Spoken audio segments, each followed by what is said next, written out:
Hi అండి అందరికీ. ఈరోజు నేను కొబ్బరి చారు ప్రిపేర్ చేస్తున్నాను. కొబ్బరి చారు కోసం ప్యాన్లోకి ఒక 4 టీ స్పూన్ల ఆయిల్ వేసుకోవాలి. ఆయిల్ హీట్ అయిపోయిందండి. ఒక పావు టీ స్పూన్ ఆవాలు వేసుకోవాలి. పావు టీ స్పూన్ జీలకర్ర వేసుకోవాలి. కొద్దిగా కరివేపాకు వేసుకోవాలి. ఒక 4 పచ్చిమిర్చిని ఇలా కట్ చేసి వేసుకోవాలండి. ఇందులోకి ఒక 6 ఎల్లిపాయల్ని కచ్చాపచ్చాగా దంచి వేసుకోవాలి. హాఫ్ టీ స్పూన్ పసుపు వేసుకోవాలి.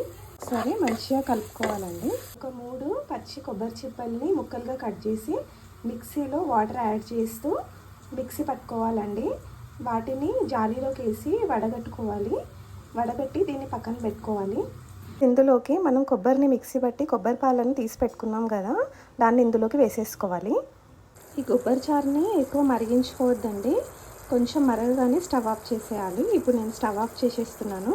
ఇందులోకి సాల్ట్ స్టవ్ పై నుంచి దించిన తర్వాత సాల్ట్ వేయాలి. స్టవ్ పైన ఉన్నప్పుడే సాల్ట్ వేస్తే మొత్తం పగిలిపోతుందండి. కొబ్బరి చారుని ఇలా గిన్నెలోకి తీసుకున్న తర్వాత కొద్దిగా కొత్తిమీర వేసుకోవాలండి. ఒక హాఫ్ టీ స్పూన్ సాల్ట్ వేసుకోవాలి. ఒకసారి కలిపేసుకోవాలండి. అంతే, వేడివేడిగా కొబ్బరి చారు రెడీ అయిపోయిందండి.